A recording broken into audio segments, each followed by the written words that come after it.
En una relación comercial existen una serie de términos aceptados para resolver los conflictos que surgen entre las partes que intervienen en una operación, los Incoterms, los cuales son normas acerca de las condiciones de entrega de las mercancías o productos. Toda transacción comercial se plasma en un contrato de compraventa.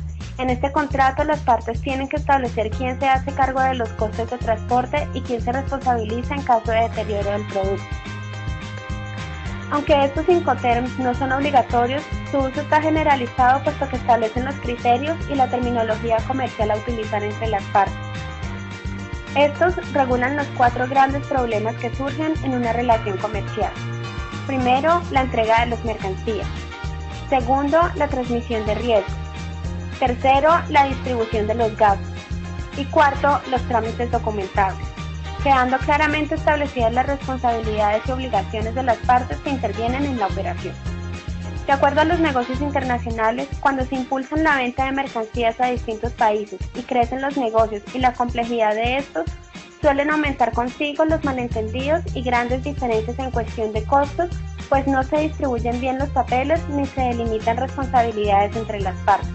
Por ello, el adecuado uso y aplicación de los Incoterms propenden en una gran medida por facilitar la gestión de toda operación en comercio internacional, delimitar claramente las obligaciones de las partes, disminuir el riesgo por complicaciones legales y establecer unas reglas internacionales para la interpretación de los términos comerciales más utilizados. Principales cambios en la versión de los Incoterms 2010. Las reglas Incoterms 2010 han introducido algunos cambios significativos en relación a la versión anterior, que fue la del 2000. Esos cambios se han realizado para adaptarse a los nuevos usos de la logística internacional, la comunicación vía Internet y los procedimientos de seguridad que se han instaurado en las fronteras de los países. Mercancías en contenedores solo con Incoterms polivalentes. Si la mercancía se transporta en contenedor, las reglas Incoterms 2010 establece claramente que no deben usarse términos marítimos, aunque la entrega se realice en un puerto, puesto que los contenedores se entregan a los terminales de los puertos y no cargados a bordo del buque. En estos casos, no debe usarse FOB, CFR o CIF, sino sus equivalentes para transporte multimodal, que son respectivamente FCA, CPT y CIF. Transmisión del riesgo a bordo del buque en los Incoterms FOB, CFR y CIF. En los Incoterms 2010, cuando se utiliza estos términos marítimos, la transmisión del riesgo se produce cuando la mercancía se pone a bordo del buque en el puerto de embarque, mientras que en los Incoterms 2000 el riesgo se transmite cuando la mercancía sobrepasa la borda del buque. Información relacionada con la seguridad. En los Incoterms 2010 se establece la obligatoriedad del vendedor de prestar ayuda al comprador para que obtenga toda la información relativa a la seguridad de la mercancía o su transporte hasta el destino final. No obstante, se establece que cualquier coste derivado de la obtención de dicha información será por cuenta del comprador. Ámbito internacional y nacional. En la versión del 2010 se hace referencia a su uso también para el comercio nacional. Este nuevo enfoque se justifica sobre todo porque existen zonas de integración económica que pueden llegar a tener la consideración de mercado nacional al haberse suprimido las aduanas, aunque el uso de los Incoterms sigue estando plenamente justificado por las diferentes alternativas que hay en cuanto a medios de transporte y lugares de entrega. Banco corresponsal o receptor. Es el banco comercial notificado de la apertura del acreditivo y el que debe comunicarse al exportador. Cuando confirma la carta de crédito pasa a denominarse banco confirmador. Banco emisor. Banco a través del cual el importador abre en el extranjero la carta del crédito en beneficio del exportador. El exportador a su vez estipula qué banco comercial actuará como corresponsal para recibir y confirmar el acreditivo. Declaración de exportación. Documento extendido por el despachador de aduana donde consta lo efectivamente embarcado de acuerdo al ejemplar cumplido de la orden de embarque y que deberá ser entregado en aduana para luego ser presentado en el Banco Central. Certificado de calidad.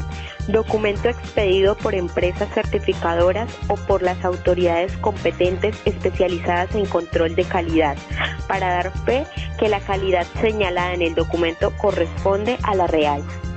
Derecho de exportación. Gravamen arancelario establecido al consumarse la exportación de la mercancía. Derecho de importación. Gravamen arancelario, derechos de aduana y exacciones de efectivo equivalente establecido al consumarse la importación de mercancías en el territorio nacional. Patente. Documento oficial que acredita la posición de los derechos exclusivos sobre determinado invento o descubrimiento por un determinado tiempo. Factura pro forma. Es una prefactura entregada por el exportador al importador, con el objetivo de dar a conocer al importador con exactitud el precio que pagará por las mercancías y la forma de pago. Cuando el importador la remite firmada al exportador, da aceptación a la misma. Venta a la salida.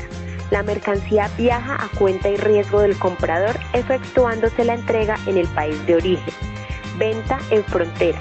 La mercancía es entregada por el vendedor en una frontera determinada, haciéndose cargo de la misma el comprador. Venta a la llegada. La mercancía viaja a cuenta y riesgo del vendedor, realizándose la entrega en el país de destino. Transporte marítimo y fluvial. En todo el mundo, el transporte marítimo y fluvial es el modo que mueve un mayor volumen de mercancías. Desde siempre ha sido el sistema por excelencia del transporte intercontinental. Sus características fundamentales son: transporta grandes volúmenes de mercancías, especialmente de granales y materias primas en buques completos de todos los tamaños.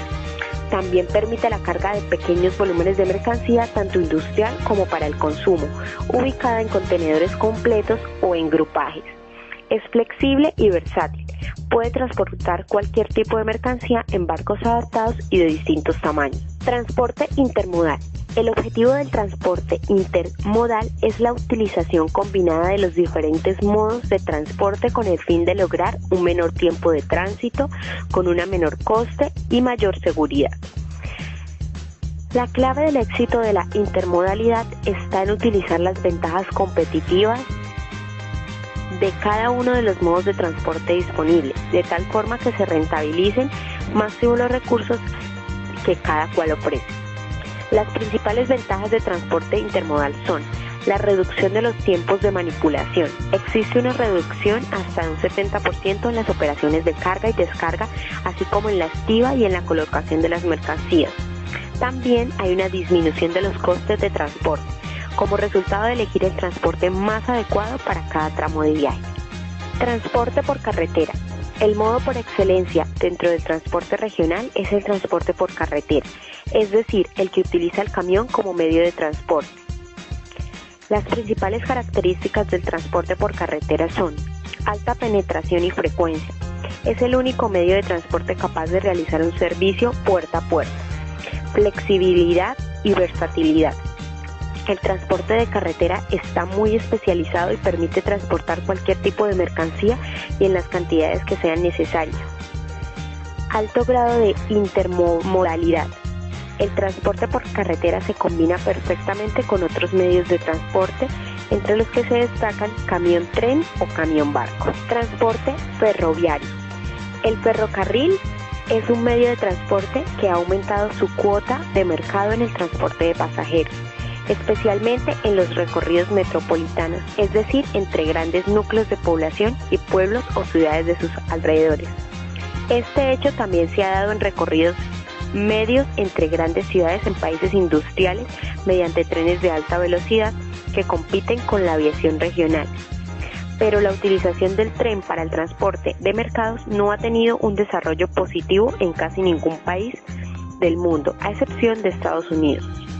Transporte aéreo. El transporte aéreo es un modo diseñado inicialmente para prestar servicio a viajeros. El transporte de mercancías en transporte aéreo se realiza principalmente utilizando parte de las bodegas de los aviones de pasajeros. El modo aéreo asume un volumen reducido de tráfico internacional de mercancías, aunque un alto valor añadido en el segmento de transporte urgente de mercancías. Se ha desarrollado especialmente utilizando aviones construidos para el transporte de carga, aviones cargueros.